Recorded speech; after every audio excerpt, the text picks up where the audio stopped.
হরে কৃষ্ণ বন্ধুরা, আশা করি তোমরা ভালো আছো। আমিও ভালো আছি। আর আজকে সয়াবিন রান্না করব। সয়াবিনটা পালং শাক দিয়ে কিন্তু রান্না করব। এর জন্য আমি সয়াবিন বেশ কিছুটা নিয়ে নিয়েছি, নিয়ে গরম জলে ভিজিয়ে রেখেছিলাম। এখন জল থেকে চিপে আর তুলে নিয়েছি। আর পালং দিয়ে সয়াবিন রান্না করার জন্য আমি এখানে দুটো বড় বড় আলু নিয়েছি। আলুও এরকম টুম করে কেটে ধুয়ে একটা বাটির মধ্যে রেখে দিয়েছি। আর ওদিকে পালং শাকটা ভালো করে কেটে ধুয়ে আর আমি 2 মিনিট ভাপাতে বসিয়ে দিয়েছি। পালং শাকটা কিন্তু ভাপাতে বসিয়ে দিয়েছি আর বেশ কিন্তু ভালোভাবে ফুটে গেছে। বেশি নিইনি, অল্প নিয়েছি, পরিমাণ মতোই নিয়েছি। সয়াবিন হিসাবে পালং শাকটা নিতে হবে। এদিকে কড়া বসিয়ে কড়াইয়ের মধ্যে বেশ কিছুটা সাদা তেল দিয়ে দিয়েছি আর নিয়ে ওদিকে মশলা করছি মিক্সির জারে। আর আমি এদিকে সয়াবিনগুলো ভেজে নেবো, এর জন্য একটু তেলটা বেশি দিতে হয়েছে। এটা কিন্তু বেশ ভালোভাবে গরম হয়ে গেছে। এখন অল্প অল্প করে সয়াবিনগুলো আমি ভেজে নিই। তো সয়াবিনটা কিন্তু বেশ ভালোভাবে ভেজে নিয়েছি। আর সয়াবিন ভাজার আগে আমি একটু হলুদ মাখিয়ে নিয়েছিলাম সয়াবিনের মধ্যে।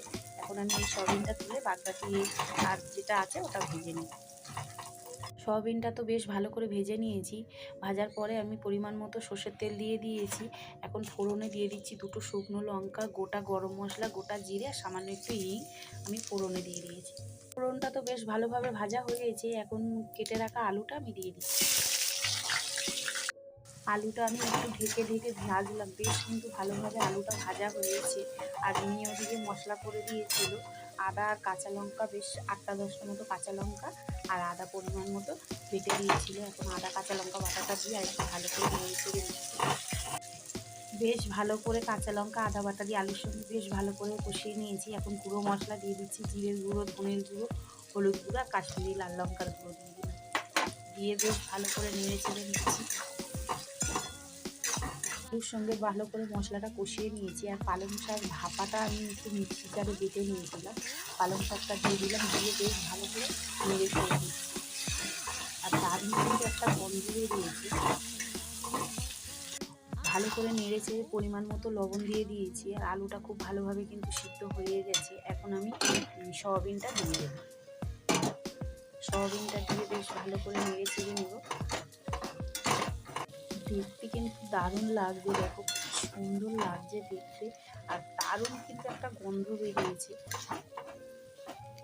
আর একটা মশলা দিয়ে দিচ্ছি। মশলা বলতে এর মধ্যে আছে পোস্ত, চালমগজ আর ভাজা বাদাম আর কাজু বাদাম আছে 4-5টা। ভালো করে মিক্সিতে বেটে নিয়েছিলাম, জল দিয়ে গুলিয়ে আর দিয়ে দিলাম।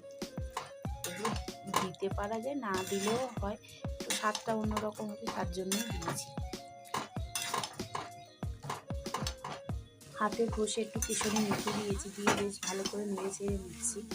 ভালো করে তো নেড়ে চেড়ে ভালো করে কষিয়ে নিয়েছি। এখন পরিমাণ মতো জল দিয়ে দেব।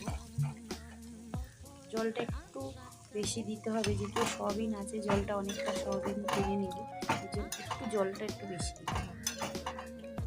সয়াবিনটা কিন্তু বেশ ভালোভাবে ফুটে গেছে। আর আমি 1 চামচ, ছোটো চামচের 1 চামচ চিনি দিয়েছি।